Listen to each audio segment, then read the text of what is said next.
Another bike review, and this one is first impressions of my Seven, the new Seven Evergreen SL. Can't really see the label there, but that's what this is. It's Seven's made in America titanium frame, and as you guys know, I'm a fan of Seven. I have a Seven single speed mountain bike.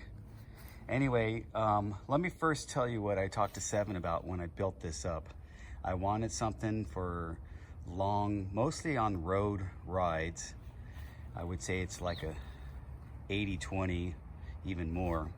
So I wanted them to set this up, and I still wanted to have bigger 700C wheels. I didn't want the 650, but I also didn't want that compact road design look. I wanted it to be a little more of a regular road design. It does look a little bit compact, but not as severe. And I wanted to be able to have room if I decided to go really big tires. I wanted to have some clearance in there. So that's got 700 by 38 Terravel Rampart tires on, which are a slick tire. And if you guys know Terravel tires, they run bigger. So that's probably comparable to anybody else's 700 by 40. So I also wanted a road gearing, and that's Easton's EC90 crank with a 50-34. So it's not the, I didn't really want a one by, just for the fact that I want something that can climb hills when I'm going in the hills, and I could drop a gear, but I also want something with a big gear for the flats. So I don't really think you can accomplish that with a one by. At least you can't, you're gonna compromise on one side or the other. And I set this up. I had a previous gravel bike that was too big for me, so I set this one up, and of course Seven did a great job of working with me and getting this the exact right size for what I wanted. So it's kind of more on the road-esque type of fit. I wouldn't say it's as slack or as low or small as a gravel bike. If I wanted something that was really meant for off-road mostly, I would want it to be a little bit smaller frame.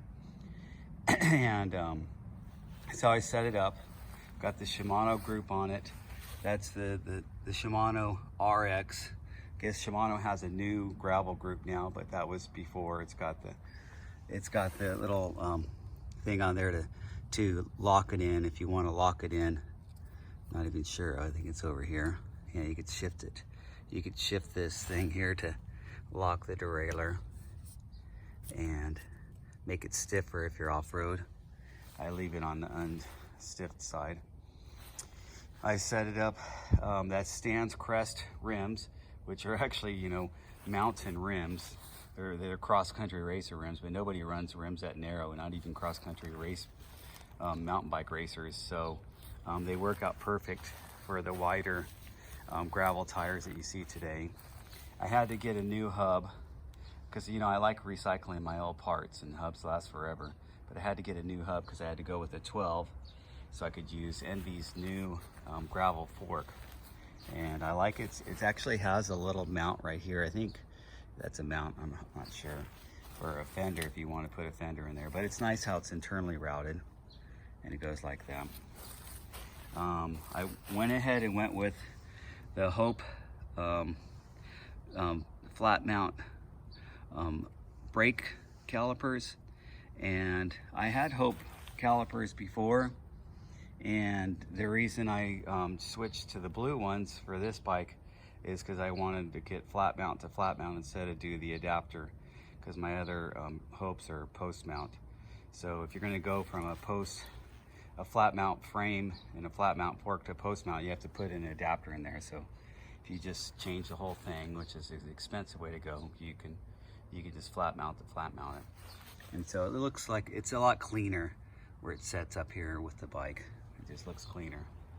And in the rear hub is the hub I've had for years, and like I said, hubs last for years.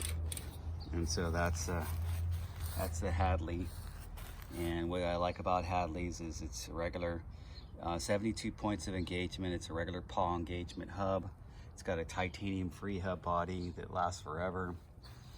So when you have a freehead body that's aluminum, it not only wears out on the outside from your cassette, but on the inside from just dragging of your paws on the inside. I've actually had freehead bodies kind of wear out that way. Of course, you know, I put a lot of miles. Put the new Ergon SR saddle on here. It's a nice, comfortable feel. I've got to get used to it. I rode almost 80 miles yesterday, so I guess I broke it in, but it's a little bit different feel than my other saddles, so we'll see how that's long term. I went ahead and put gravel bars just because I didn't want to be the same, I guess, and I wanted something a little bit different. So when you're dropped in these drop bars, your arms are a little bit wider out, so it brings you a little bit closer to the stem, I guess. Went ahead and put the ENVE stem. That really is a nice feel with the ENVE stem and the ENVE fork. So when you're on a fully rigid bike, even with my fully rigid mountain bike, I noticed the difference on the ENVE parts. They have a really good feel where they suck up the vibration, but they're not flexy, if you can imagine that. I went ahead and put the Hope bottom bracket just to match the Hope other stuff, and then the Hope bottom brackets have bigger bearings, and that's why they last a long time. And you know, I grind through my bottom brackets on my single speeds. And then you can see the rest of the Ultegra setup here, and the NVC post. So that's how it's built up, you guys. It's rides really nice. I put 77.47 miles yesterday, so almost 80, and rode to the beach and back, and I was really comfortable. It felt really nice, and looking for more miles with this thing. Like I said, it's for me, it's for a road bike, a more comfortable long mile road bike, and if I want to get off onto rougher roads and stuff like that. Backcountry roads is what I'm thinking, because I want to bring it to the Philippines and ride it there. So that's how she is. That's first impressions, and I'll post some more updates about this later.